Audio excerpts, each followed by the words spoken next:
Are you tired of all the voices who say, focus on the bottom line numbers? Say whatever you have to, just close the sale. Just get the credit card. It doesn't matter what you deliver. You will never build a successful business until you grow a pair and stop caring so much.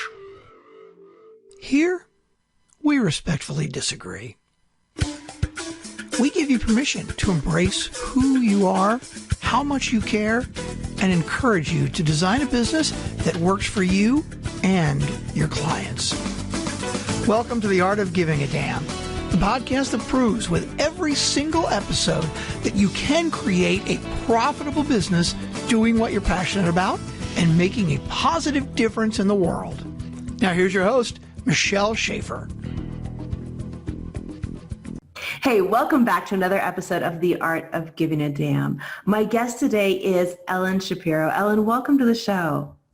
Thank you, Michelle. I'm so happy to be here. I'm excited to have you on because I think what you do really is key to something that so many people, especially women in business, tend to struggle with.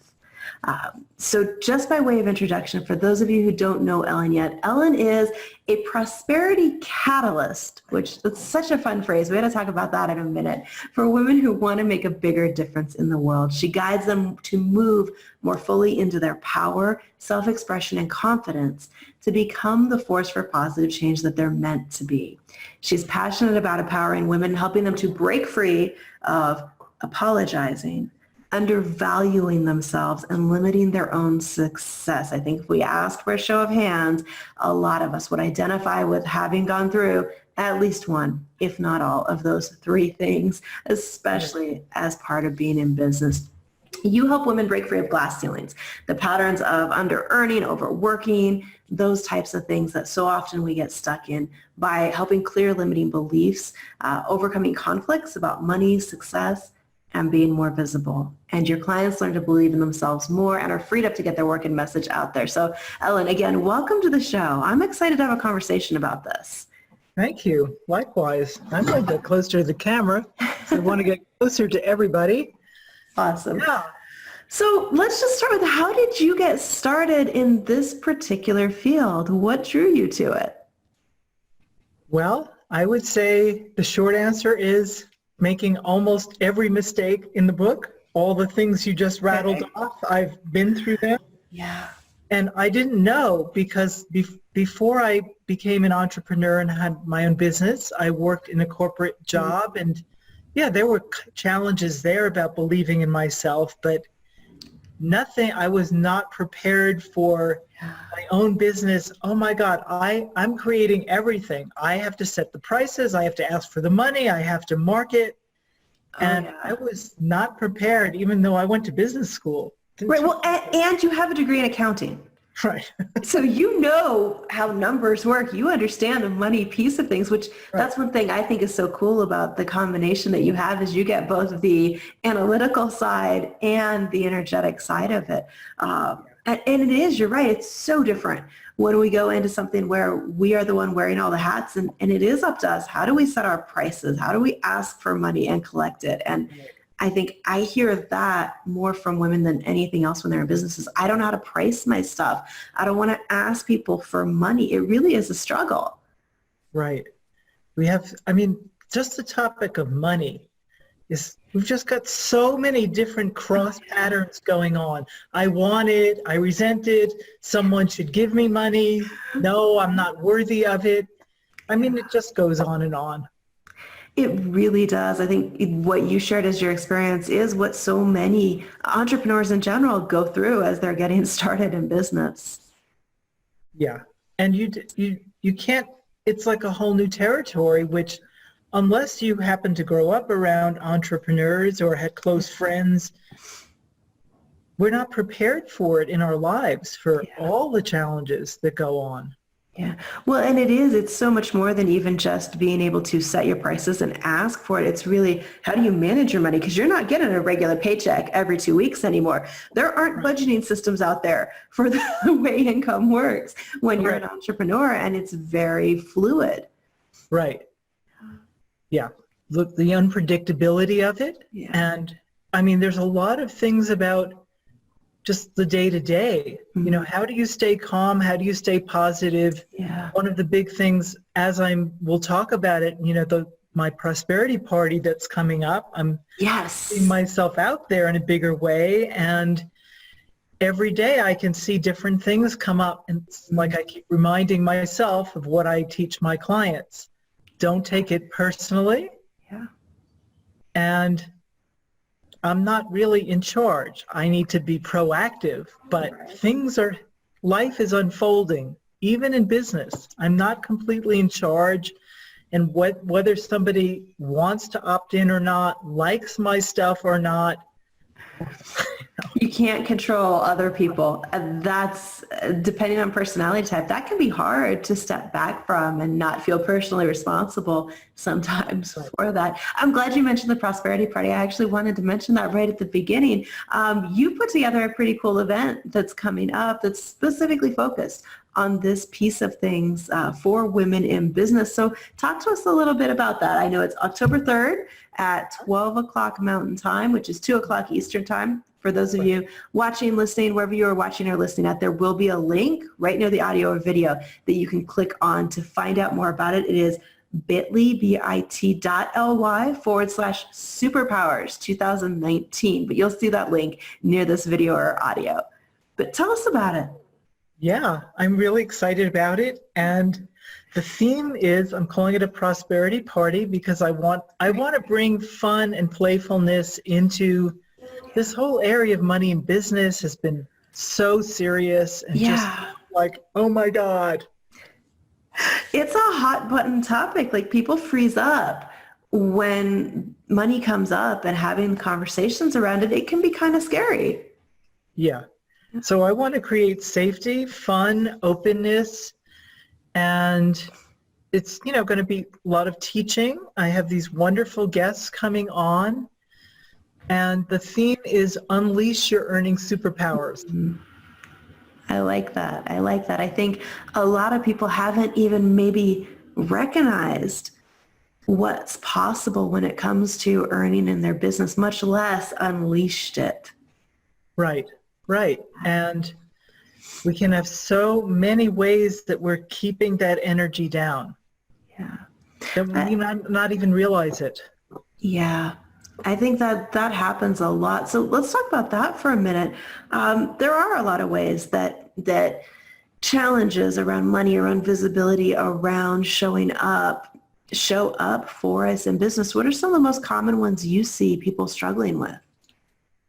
I see. Well, I work a lot with, like, I would call them heart-centered entrepreneurs. You call them empath entrepreneurs. And these are people that they may be in a healing or therapy mode, or coaches, or they're in some other business, but they're really very much, it's not just about the money. I want an impact. I want to help people.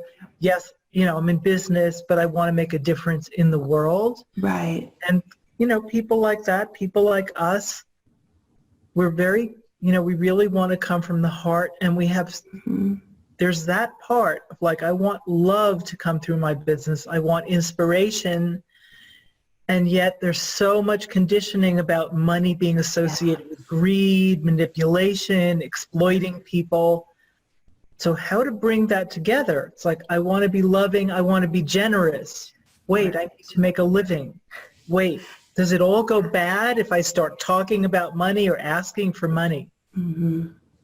Yeah, I think that is something that a lot of us grew up with, this idea that if you are intentional about growing a business that makes money, that it does make you greedy, and that money is the root of evil, and that, you know, all these concepts we have. But what you just said really is true. If you want to be generous and give back and make a difference, you can't give what you don't have. Right. Yeah. So where do you start to, I won't say fix, to shift that type of thinking? Because so many times it's not even really conscious. It's just something that's rattling around in there that is holding us back. So how do you fix that and shift that? Well, what you just said is actually the key, is starting with making it conscious.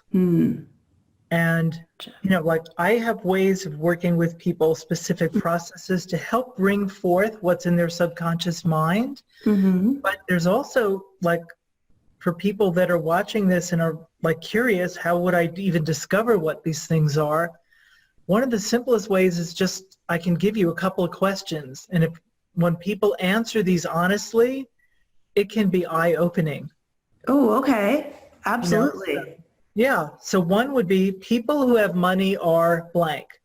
Mm. And what I like invite people to do is like automatic writing. Just don't judge it. Just write across the paper and it'll be amazing what you might come up with. I can see where that could be very revealing. Right. Right. Or if I have a lot of money, then what? And you could write down the good or the bad. Okay. Usually pretty fast you're going to come to something like, other people will be jealous, my family will say, who does she think she is? Or people will like want to grab my money. So that's, I mean, again, most people, you don't have to dig too far before you find that stuff.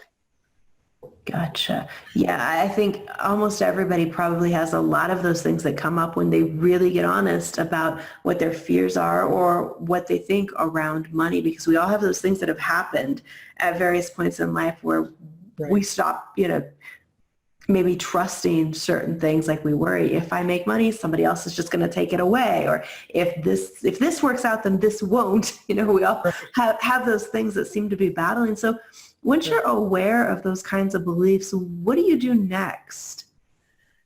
Good question. And I mean, there's a principle called the observer effect from physics that says the minute we observe something, it starts to change. So just becoming aware of it that can be very powerful. But again, if it's deeply subconscious program that we can't access that easily with a simple question, but it's there anyway, then we usually need some guidance. We usually need some help from somebody else to really get in there. And what I do in my process is, once we've identified it and we talk about it, if it brings up feelings for people, we create some safety for that. Mm-hmm. If we need to talk about the story around it, we do that. Okay. And then sometimes it's like becomes really clear. Oh, I decided back when, let's say, I don't know, I was always compared to my sister, and my sister was the smart one or the pretty one, or the message that I got from that was, I'm not good enough, I can't compete. So now I'm in business and I say, there's some competition out there, I never feel good enough. So I'm not going to put out my offers or my programs out there because I'm still running this old program. It has nothing to do with business really. It started way back in my family. So if somebody came up, we come up with something like that in a session, we explore it, we look at how is that playing out in your life? Right. What do you want instead of that? Yeah. And then what I do that really helps people is some work to change, because all of these things are neural pathways. They're like the familiar thought that has run through your brain so many times that your nervous system says, okay, we're in a competitive situation here. I could be compared to other people. I'm going to go into defeat mode. Right. And this is all unconscious. This is like automatic. Yeah, that stuff happens like in a snap of the finger and you don't even realize it's going on in your head. Right. Yeah. So then what I do is work with the nervous system to basically create a new pathway and strengthen it.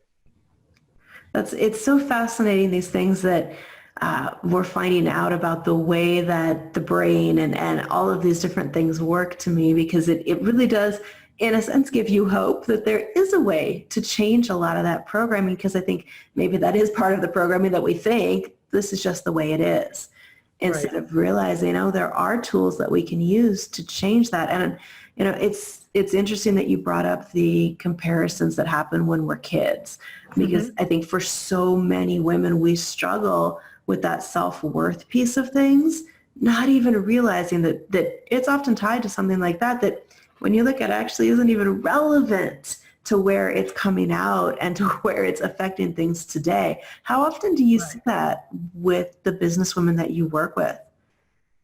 Oh, it's Pretty common. It's just very common. And I mean, because that's just developmentally, we all grew up with hearing certain things happen to us, even in, happy families, well-meaning families. Yeah. Our parents came with stuff. I mean, like we get stuff even from society about like a woman who's too confident is a bitch. She's not okay. Right. Be nice, be quiet, be modest. Don't challenge anybody. Don't be too out there. Yeah. And that stuff gets into us. I mean, we're pretty much programmed. I mean, this is so depressing to say, except there's good news that we can change it. Yeah. But, we're heavily programmed by the time we're 7 or 8, which is when our brains actually have more ability to discern what's true or not. Huh. A young child is kind of like a sponge. Whatever they're told, they take it in. They don't really have the ability to say, this is not true. Why is she telling me this? Right. Yeah, we don't tend to question at that age. We trust that the adults and the other people in our lives, whatever they say, well, that must be the way it is. That must be the truth. And, it's fascinating, especially when you start working internationally. And I know we've got people from all over the globe that listen to the podcast, but different cultures and their beliefs about women really do affect how women show up and how they're able to function in business. I've had clients that we've gotten into things before, and I'm working to help them become, more visible online, and we get just, shut down, stuck. And that's where the conversation ends up, is back in childhood, they learned it wasn't okay. Women or girls were supposed to be quietly sitting in the corner and not out there making noise and getting attention. And it's so interesting how those things really do carry with us. Yeah. And it's deep, it's pervasive. And when you're really got the unconscious programming, it doesn't feel like a program. It doesn't even feel like a belief. It just feels like the truth. Yeah. This is what it is. Yeah. When it's so funny, I know you and I have discussed this one before, and I've shared this with you, that when I first started out in business, I got to a point where, and I was working hourly at the time, no matter what I did, I could not raise my prices above $35 an hour. I couldn't do it. Like, I couldn't write it down. Even if I wrote it down before I got on a call with somebody, we'd get to that part of the conversation that I would say $35. Right. I could not figure out why, no matter how hard I tried. This was just like, it was there. That was it. I could not get past it. And doing some work around it, it finally hit me. That was when my parents stopped talking about how much my dad was making. The most I ever heard them say was, your dad makes $35 an hour.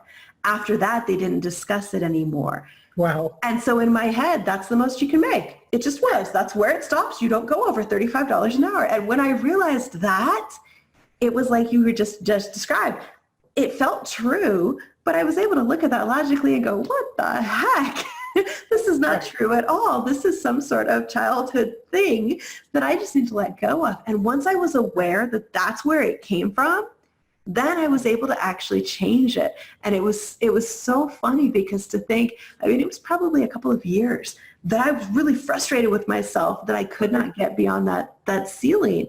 And it was just something from childhood that I just didn't realize was rattling around in the back of my brain. Yeah. Yeah. Well, crazy. Great detective work there, Michelle. I'm glad you figured it out. Well, I'll be honest, I did not figure that out on my own. I was going through a worksheet that was asking questions, just like the ones you had earlier.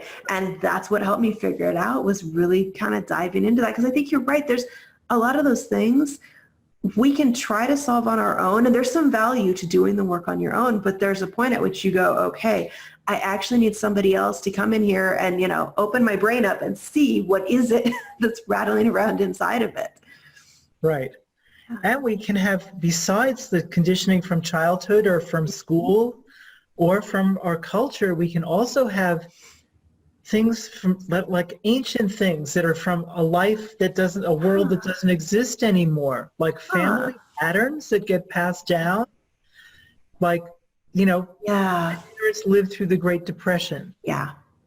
I didn't. I grew up at a time when there was much more prosperity in America than there had ever been.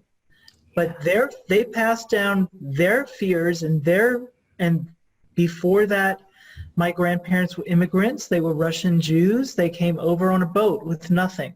Wow. They went through a lot. And then they lived through the Depression as adults trying to support families. So that's just one example. I mean, people have all kinds of history, and that stuff can also come in. And that's absolutely really hard to pinpoint, you know? Yeah, that's interesting, because when I think about the things that I heard as a child, it was things from my grandparents about make sure you're saving money, make sure you're, all of the things that they picked up as habits because they went through that same time period. They lived through the Depression. And so, my grandmother was like the queen of managing to find ways to reuse and recycle things. Because that was what she grew up with being a necessity, was you had to do that to survive. And it's hard, like you said, to identify some of those voices that are rattling around that may not even be ours. Right. There's a lot of layers. There are a lot of layers, and sometimes people say, well, when they first get into it, they're like, oh my God, there's so much here. I had no idea. Like, will this ever be done? Yeah. I say, well, it probably will never be completely done. Right. You just have to get freed up enough.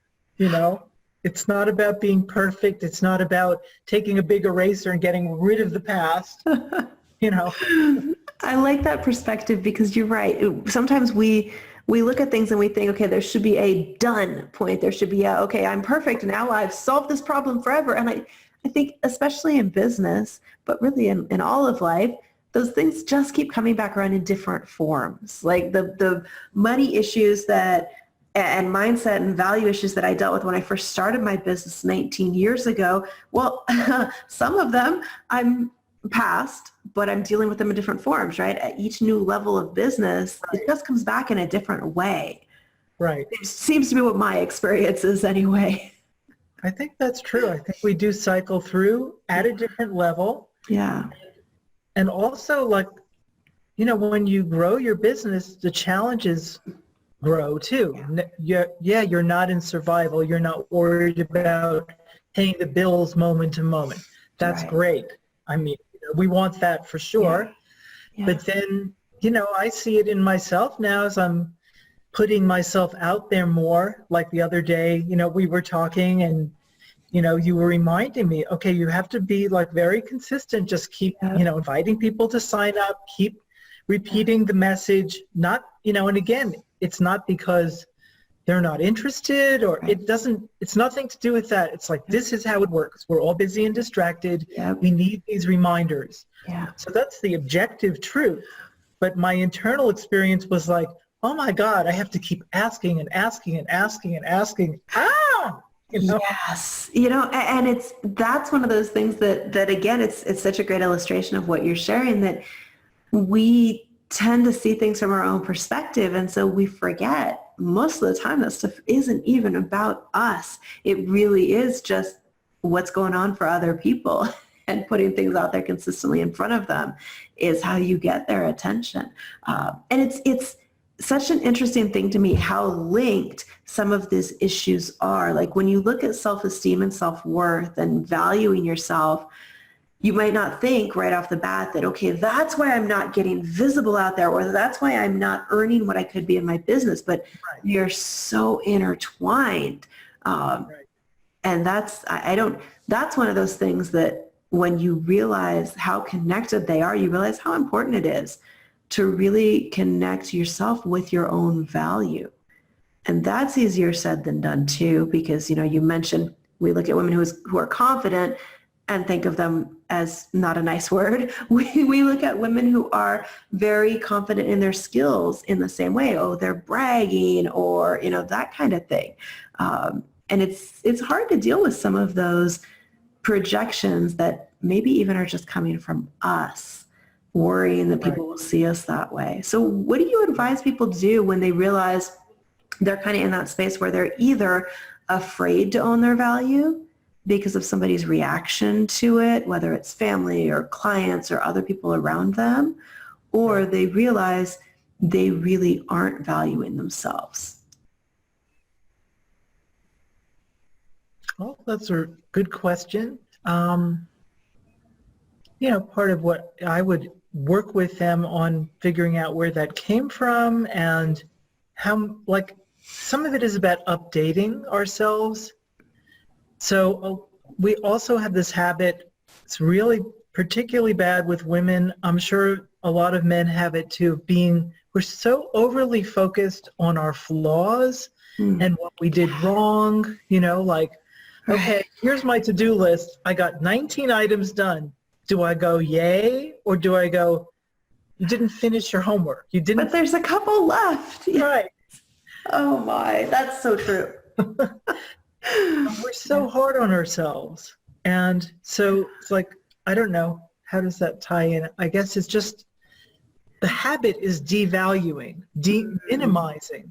Right. So actually, one exercise that's really helpful with that, I actually have, it's one of the bonuses in the Unleash Your Earning package. Oh, okay, awesome. And it's really about some exercises to go through to discover your value. Some of that is about looking back at some of the highlights of, like, if you work with clients or in your business, powerful, positive. You can even rereading testimonials.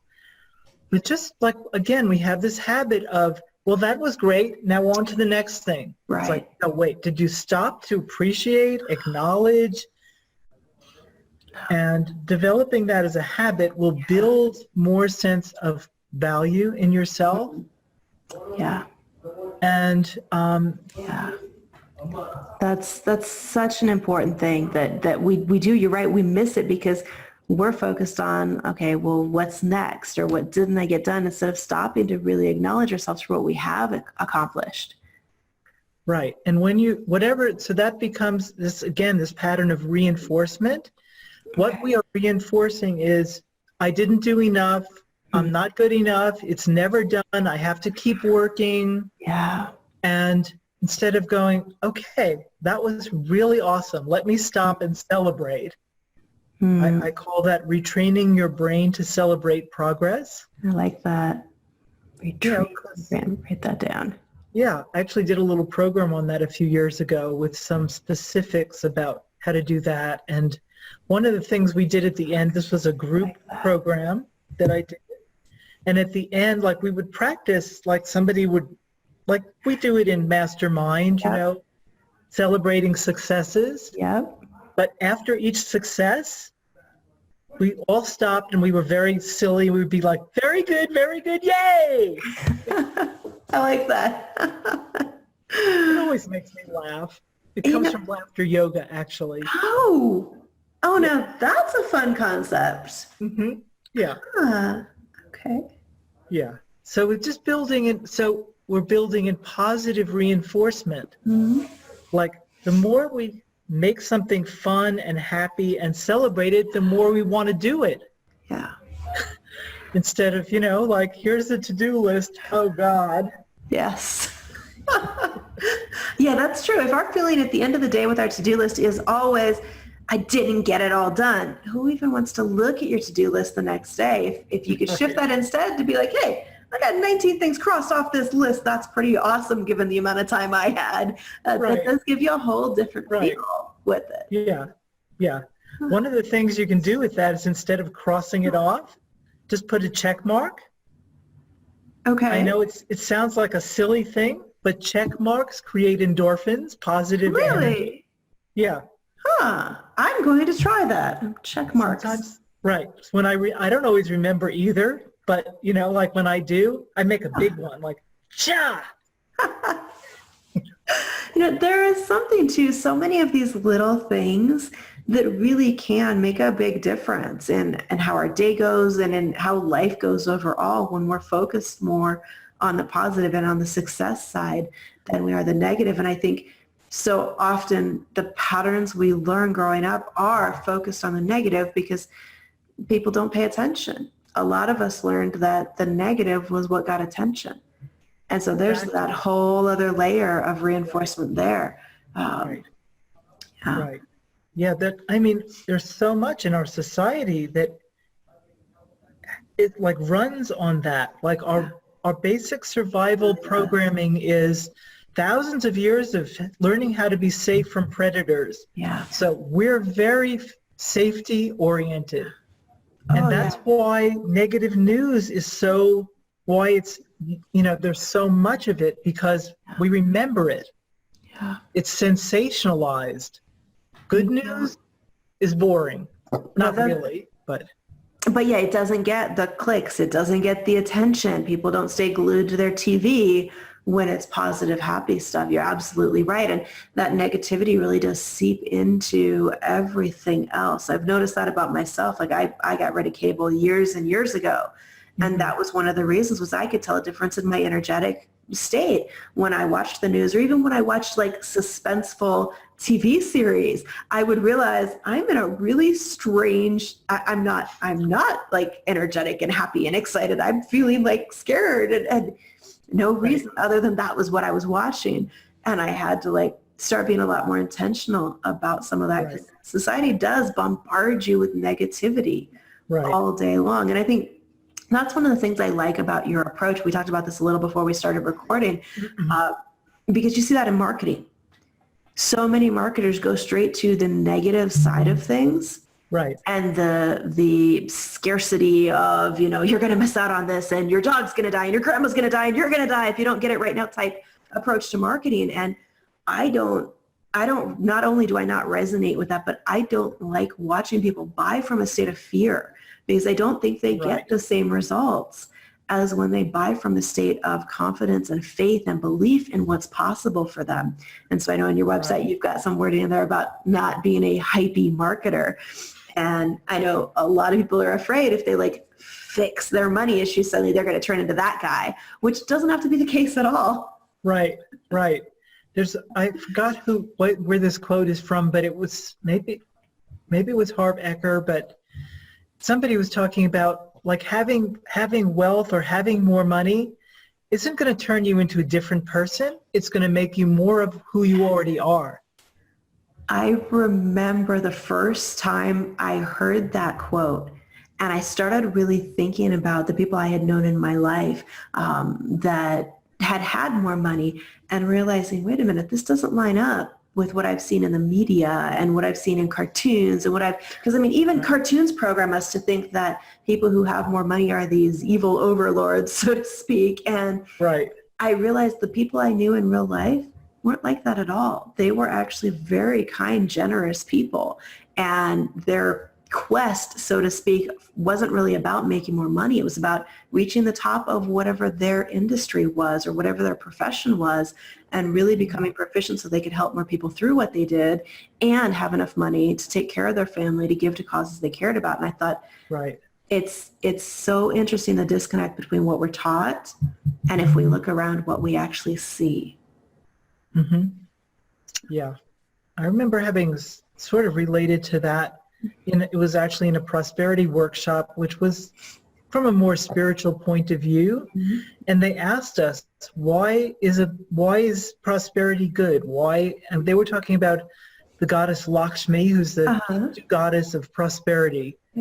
And she's pictured like, standing on a lotus flower with coins floating down. And I thought, oh, like, why is it better to have more money? And I thought, because I can, besides being taken care of myself, I can do more for other people. It enables me to be a resource for others. That's so true. And so many times we overlook that as a motivation for actually building our businesses to where we want them to be, because, we talk about, I want the world to be different. I want things to change. Well, the current plane that we live in, this material plane, requires money to make that happen. And if we can direct more of it to the things that we're in favor of and that we want to see change, we can make a difference, but not just by sitting around thinking about it. You got to actually do it. Right. Yeah. So it's interesting. I like that question. What's good about prosperity? That's a great question to think about. Yeah. I mean, it kind of connects to that other fundamental question, to ask ourselves about anything, but like, what's your why? Why are you doing this? Why do you want it? What's good about it?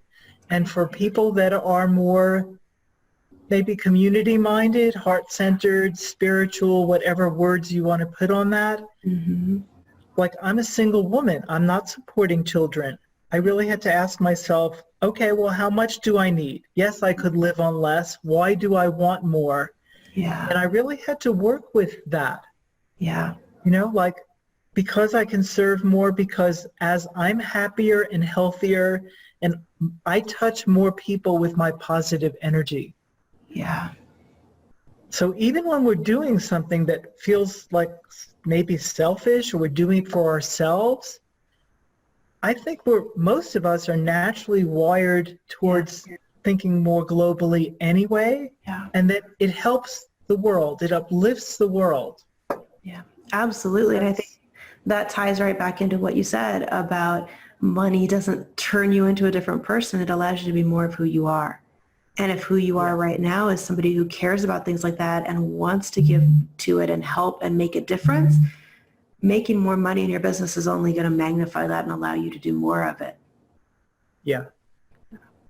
You know, it's such a good thing to really focus in on why you want to earn money. I know we've had this conversation in Mastermind before too of, you know, what's your goal and why, and not just like what's your motivation, but literally what are you going to do with the money when it comes in? Because that's one thing I've learned, because like you, you know, there's only so much that you need to actually survive, and you can survive on a very minimal level of finance. Right. But when you, and when you have that in mind, there's a point where you're like, well, I don't really need to make any more money. And if you don't have something specific that money is coming in to go out towards, it's not going to come in. You've got to know, where is it going next? What's the purpose for it? Right. Yeah. And that's where that horrible word that we hate, budget, but I actually call it a spending plan. That's a better phrase, a spending plan. Right. Or even just not even like a plan, but even like you said, what do I want to do with this excess flow here? That, you know, how do I want to direct it? Right. And I was part of this interesting exercise with money years ago where I won't try and explain the whole setting, but somebody was working on healing their money issues, and it's like called family constellations. And you basically have people playing different family members. And sometimes you role play something like destiny, or in this case, I was playing the role of money. Oh, wow. So I'm in this healing session, and this man was somebody who earns a good corporate salary, but just gave it away, didn't want to deal with it, doesn't like money. He just has some real problems with it. And so what happened was he's standing in the corner and he's turning away from me. Like he doesn't want to look at me. He's like, you know, like, ew. Oh, and in wow. the other corner is somebody representing like his sister or somebody in the family who has a lot of money. And she's going, come over here. I like you. Come on, be my friend. So I'm playing money, right? And I literally felt the truth of that saying. People say money is just energy. It's neutral. What do you want to do with it?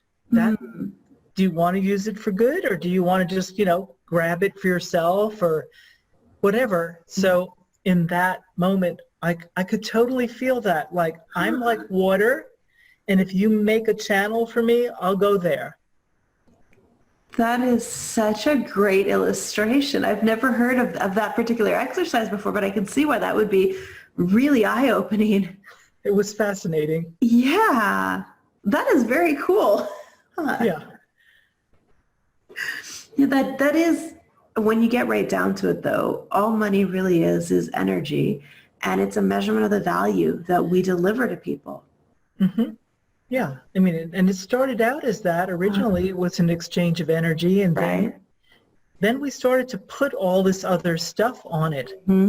So that's part of the unwinding of the money issues, like separating out. This is just a bunch of stuff that society said. Like, am I really a better person if I earn $1 million than if I don't?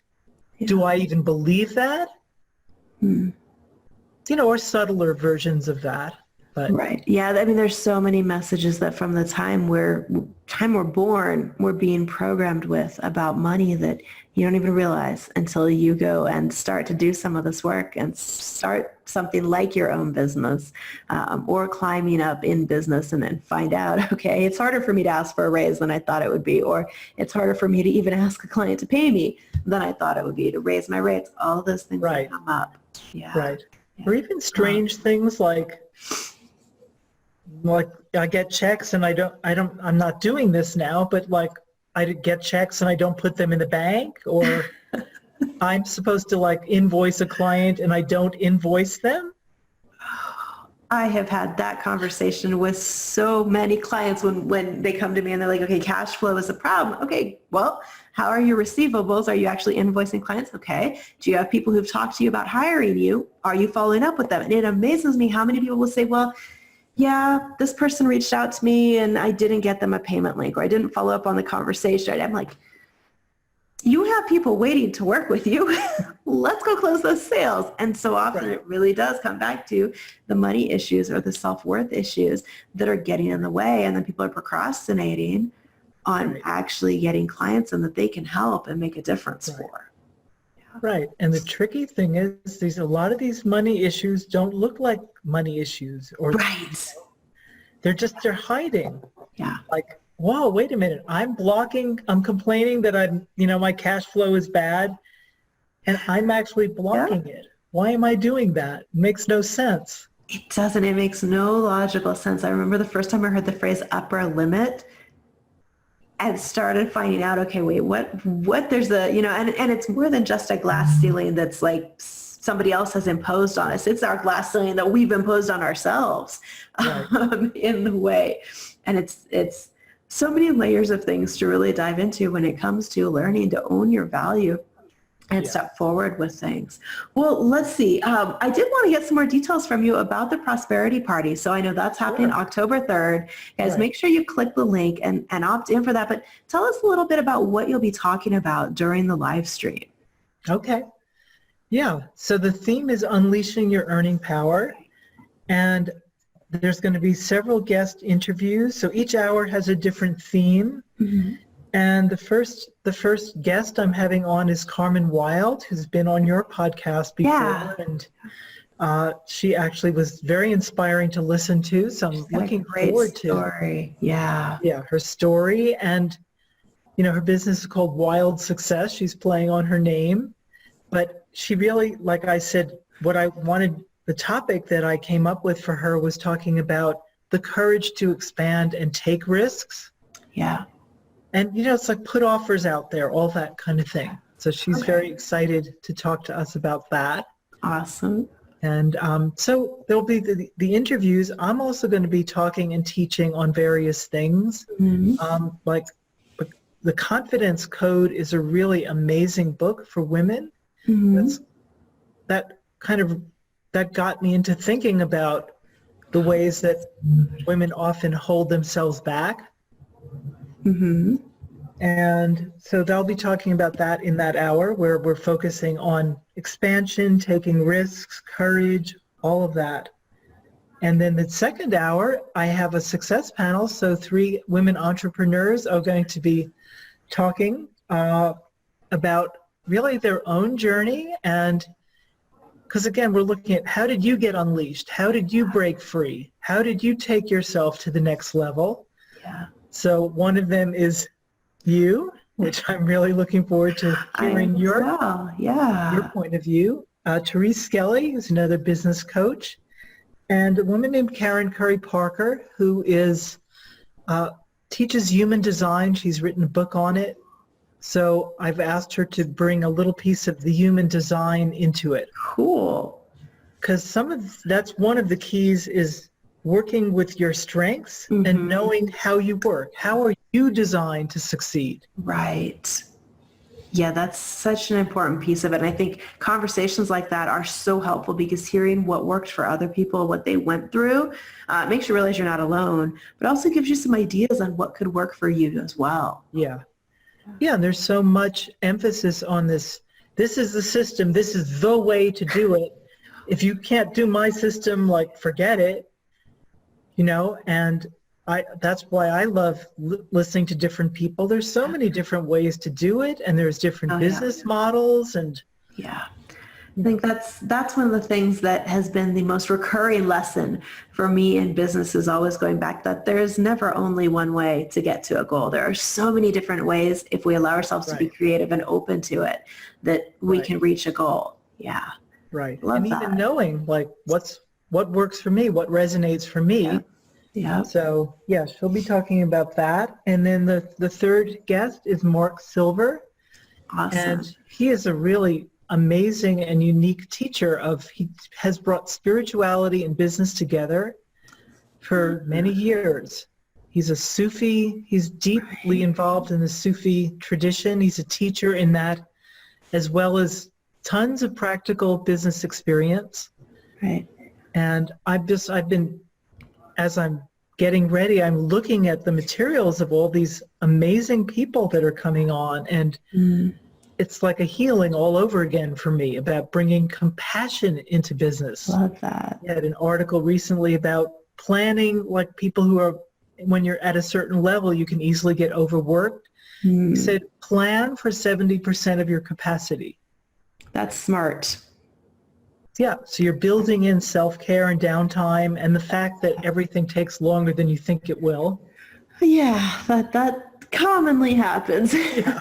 I like that 70% capacity. That's a good tip. Yeah. So he'll be on it. What he's going to talk about is working with guidance, and when do you need practical business guidance, and when do you need to touch in with your soul and get guidance that way. Okay. And how to tell. Because some people are one way or the other. Some people are all about inner work, spirituality, meditation, and prayer when they might need practical guidance. Yeah. And a lot of people in business are biased the other way, that it's all about strategy and action. Right. It's like, wait, no, maybe I'm putting all this energy into something that is really out of alignment for me. Yeah. That's a good point. You really do have to check in and find the things that are the right path for you, or they won't work no matter how hard you try. Right. So that's what he's going to talk about. Then awesome. And then I'm going to be talking about money healing in the fourth hour and going deeper into some of these things. And I'm actually going to take us through some exercises. So you'll really get a taste of my work there, and you'll experience it on the call. And the last person we have is Brenda Edelman, who is really fun, really lively. She's an award-winning actress. She's in our realm here. Someone that Michelle and I both know and work with, and she's going to be talking about confidence, how to build your confidence. So she's an actress. She also teaches how to be better on video and how to put together your own one-person show. So she knows a lot about confidence. Yeah, that definitely takes confidence, not just to get on stage, but be the only one on stage in a one-person show. That idea is terrifying to me, but definitely an example of confidence. Right. So talking about confidence and also being magnetic, and that has to do with your presence. How are you putting your energy out in front of people, on the phone, or even, on video? Yeah. And that's something like in the video, I did her video course, and she was saying, sometimes I want to scream because I see really talented, brilliant entrepreneurs. They've got a lot of great material, but their videos are so boring. Oh, yeah. I think video is tougher than it looks, honestly, to do well. So that's a really good conversation to have for entrepreneurs, is how do you get good at it? Because that is the direction. Like everything is going. We've got Facebook Live and YouTube, and everything has moved so much in the direction of video. So it's important to know how to show up and be confident on video. Yeah. And this will be not just on video, but the whole mindset of confidence. So I got interested in this because I was studying something called the art of feminine presence. Huh. And that's about, you know, how to have more presence in a room, whether it's business or social, or you want to get men's attention, or whatever, for whatever reason you want to have a stronger presence. You can get your message across more effectively when people are, when you have an energetic connection to people. Right. Yeah, And so, that makes total sense. yeah, Huh. and in that practice, it's actually more about from the outside in. So like one of the techniques is really just, and I'm not modeling it that well right now, but it's like just like getting your shoulders back, getting your energy grounded in your body, connecting to your heart. All of those things change how you come across to people, and they're small things, but they do make a big difference. Yeah. Well, I'm excited. I can't wait to tune in. And I think one thing we forgot to say is that the Prosperity Party is totally free. There is no charge to sign up, show up, join us that day. And I know I'm going to be tuning in and taking notes. So make sure you click the link, whether you're listening or watching. Click that link, get your seat. It is free. You can join Ellen and all of her guests. I'll be on for a few minutes that day, and we will be going more in depth with everything that we've talked about here and so much more. Ellen, thank you so much for coming on and being a guest on the podcast today. You're welcome, Michelle. It's really fun. I feel like we could keep going for hours, but we won't. Yes, this is one of my longer episodes, but you know what? There was some really great info in here that I think will be helpful for people and give them some things to really think about. And between now and the Prosperity Party, start questioning some of those things, because like you said, just becoming conscious of it really is the first step towards writing a new story for yourself. Yeah. All right. Awesome. Well, big check mark to both of us.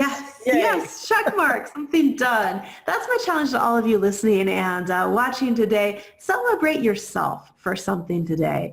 Whether it's getting 2 things done on your to-do list or whatever it is, take some time and acknowledge yourself for something that you succeeded at today.